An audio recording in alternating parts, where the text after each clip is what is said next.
find there's a lot of nuance that's missed in playing pinball. Like, you do whatever you want. that's just it. You can play pinball however you like, as long as you're having fun. That's really all that matters.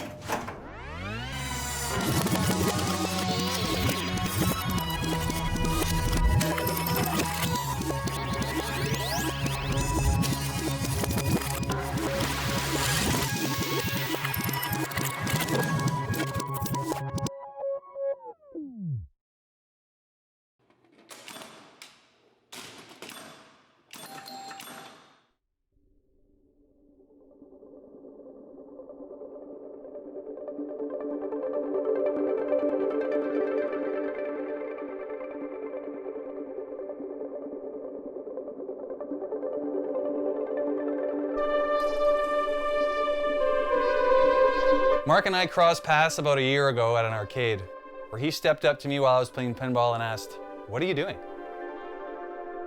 Today we're at my place, playing the machine that started it all for me when I was 3 years old, Gottlieb's Mustang.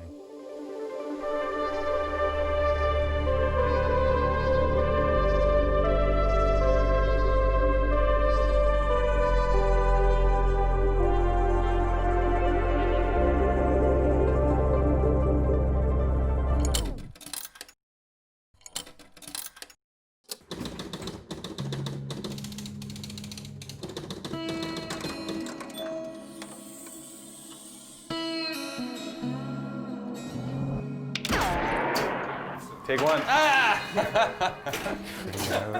That turned out well. Yeah, totally. That's okay. That's what it's for. That's pinball. Right down the pipe. Do you remember the first game you ever played? I do remember the first game I ever played. You're currently standing at it.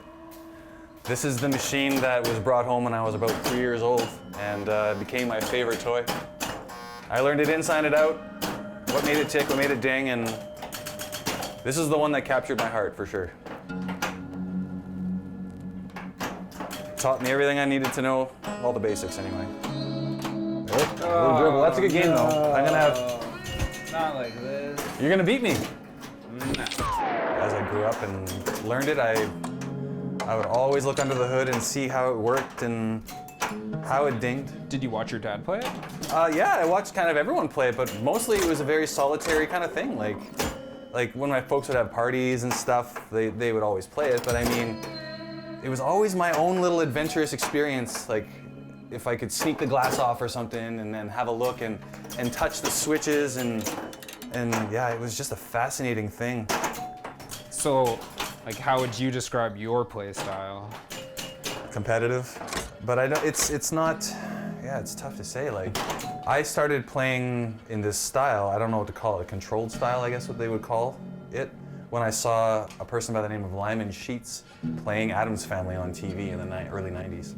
Prior to seeing Lyman play, the ball would arrive and I would flip, no matter what.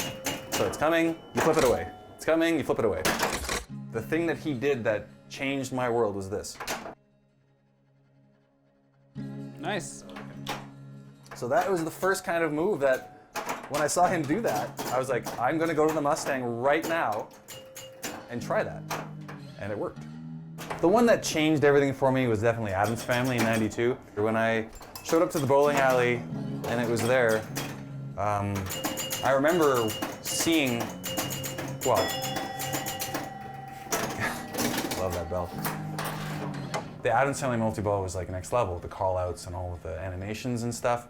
So when I played that multi-ball, I remember coming home and taking a ball. There's another ball in here for the tilt mechanism. I took that out and I started playing 2 balls at home practicing on the Mustang.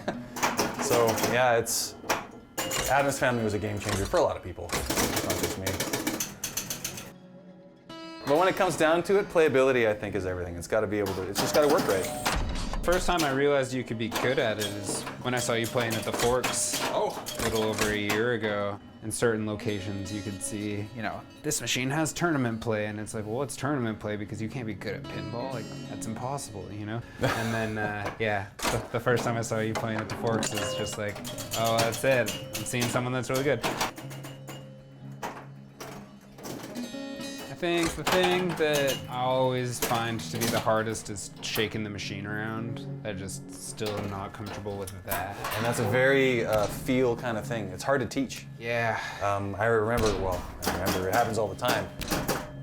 I make a lot of noise when I play, so people will often, say why don't tilt the machine or stuff like that. I'm like, well, that's part of it. Like, there is still a bit of a stigma that it's not allowed, but you set the tilts.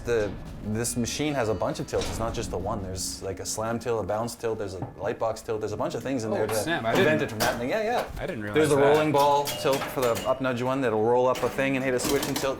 I don't Is it know how all many- one mechanism though, or is there different? No, there's 7. I think at least 6 or 7 in ones like this. Man. Yeah, you'll get. So yeah, you'll have the pendulum one, which is the one that we all know and love, which I call the referee.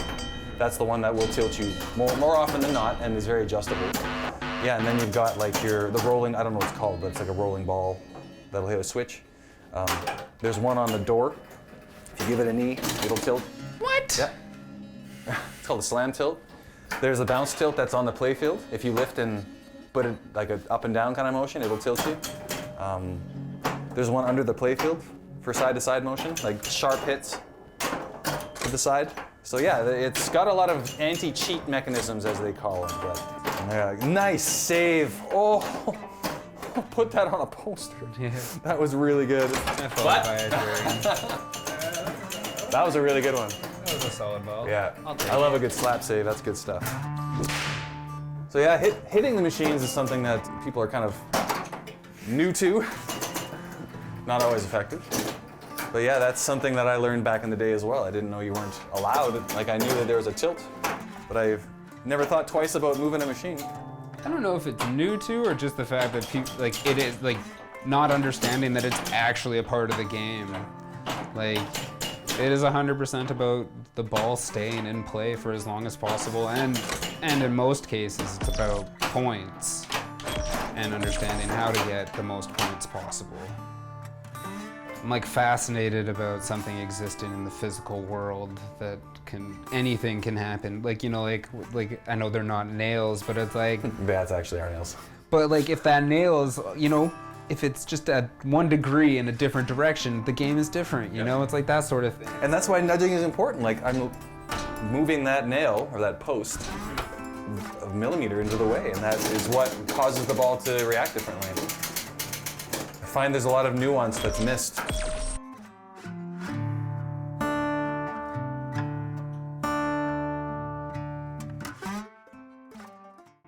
Whatever their goal is, and everyone has a different reason to play pinball, you don't have to always go for the high scores. But ultimately, people want to make it ding, so they want to know how. And finding your shots, that is important.